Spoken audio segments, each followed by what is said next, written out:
რუსეთის თავდაცვის სამინისტრომ საოკუპაციო რეჟიმს ცხინვალის მარიონეტულ ხელისუფლებას რუსული დასახელების ბუმერანგ ოპტოს დასახელების დრონები საზეიმო ვითარებაში გადასცა, როდესაც ცხინვალის საოკუპაციო რეჟიმი ეგრეთ წოდებული თავდაცვის ძალების მუშაობის 37 წლის აღსანიშ ღონისძიებას ესწრებოდა და იბარებდა აღლუმს. გადაცემის ცერემონიის დროს საოკუპაციო რეჟიმის ხელმძღვანელმა ალან გაგლოვმა თქვა, რომ დრონებს გამოიყენებს ოპერატიული დაავადებების შესასრულებლად, როგორც თვალთვალისთვის, ასევე ეგრეთ წოდებული საზღვრის დასაცავად. ამ სიტყვიდანაც ცხადი ხდება, რომ რუსული საფრენი აპარატები გამოყენებული იქნება საქართველოს არაოკუპირებული ნაწილის კონტროლირებადი ტერიტორიის დასაზვერად და აქ მოქმედებისთვის. ეს არის მნიშვნელოვანი ნაბიჯი ჩვენი შეიარაღებული ძალების თავდაცვის უნარიანობის გასაძლიერებლად. თანამედროვე ტექნოლოგიები დღეს დიდ როლს თამაშობს უსაფრთხოებაში. ეს დრონები დაეხმარება ჩვენს დანაყოფებს უფრო სწრაფად შეასრულონ ოპერატიული დავალებები, განახორციელონ დავალება და საზღვრის დაცვა.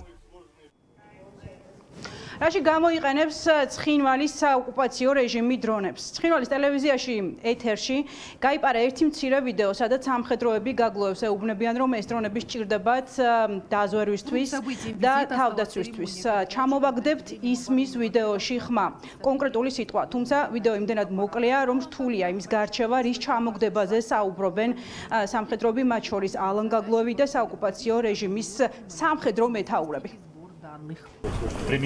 Примените их по поражению и по применению.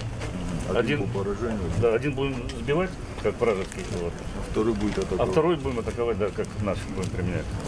Поэтому очень хороший. რუსეთში წარმოებულ დრონებს 25 კილომეტრის რადიუსით შეუძლიათ მოქმედება, რაც ნიშნავს იმას, რომ საქართველოს კონტროლირებად ტერიტორიაზე რუსული დრონები განსაკუთრებულ საფრთხეს შექმნის, არამხოლოდ ოკუპირებული ტერიტორიის ირგვლივ მდებარე რაიონებში, არამედ პრაქტიკულად რუსული რეჟიმის გააკონტროლებს ნახევარ საქართველოს, საჩხერეს გორს და მათ შორის გუდაურსაც კი. საქართველოს უმოქმედობაში ადანაშაულებენ სამხედრო ექსპერტები, ქვეყნის მეთაურებს, რომლებიც დუმან ამ ყველაფერთან დაკავშირებით ინფორმაცია არის საჯარო, გავრცელდა სოციალურ ქსელებშიც, მათ შორის 2 დღეა მთელი სოციალური სივრცე აჭრელებულია ამ ინფორმაციით, თუმცა ამ დრომდე არც ერთი ხელმძღვანელი პირი საქართველოს არც თავდაცვის მინისტრი, არც შინაგან საქმეთა მინისტრი, არც სახელმწიფო უსაფრთხოების სამსახურის ხელმძღვანელი ამ ინფორმაციას არ გამოხმაურებია. რაში დაჭირდა რუსეთს, რომ ეჩვენებინა ქართული საზოგადოებისთვის, რომ ის აძლევს სეპარატისტებს ამ შეიარაღებას.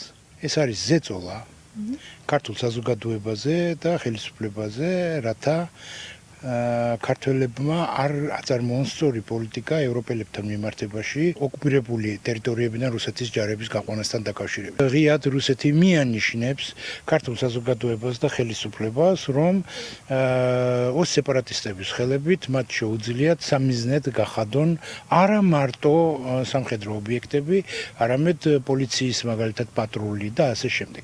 ანუ ეს არის ზეწოლა სტაბილურობაზე, მოჩვენებით სტაბილურობაზე ჩვენ პირობებში, რათა ქართულმა საზოგადოებამ და ხელისუფლებამ ფაქტიურად არ მიიღონ მონაწილეობა რუსეთის საოკუპაციო ჯარების გაყვანაში. ამ ფონზე, როდესაც ჩვენ ვხედავთ არა დასავლეთთან პარტნიორების ხარდაჭერას, თავდაცვნიერების გაზდას, მათ შორის დრონების საწარმოების ამუშავებას, რომლის დაპირებაც ჯერ კიდევ გაიცა 2021-ში, მაგრამ არ შესრულდა და ვხედავთ იმას, რომ თევზის კონსერვით ჯარის კაცების სიცოცხლეს საფრთხე ემუქრებოდა ივანიშვილის რეჟიმის პირობებში, ეს აჩვენებს იმას, რომ მშვიდობის დაპირება იყო ყალბი და ეს აჩვენებს იმას, რომ რუსეთი ყველანაირად ეცდება, მათ შორის სამხედრო გაძლიერების გზითაც ქვეყნის ტერიტორიული მთლიანობის წინააღმდეგ გადადგას იმ ტიპის ნაბიჯი, რამაც უნდა გამოიწვიოს ოკუპირებული რეგიონების ეგრეთ წოდებული დამოუკიდებლობის აღდგენა და ამ პირობებში უმოქმედება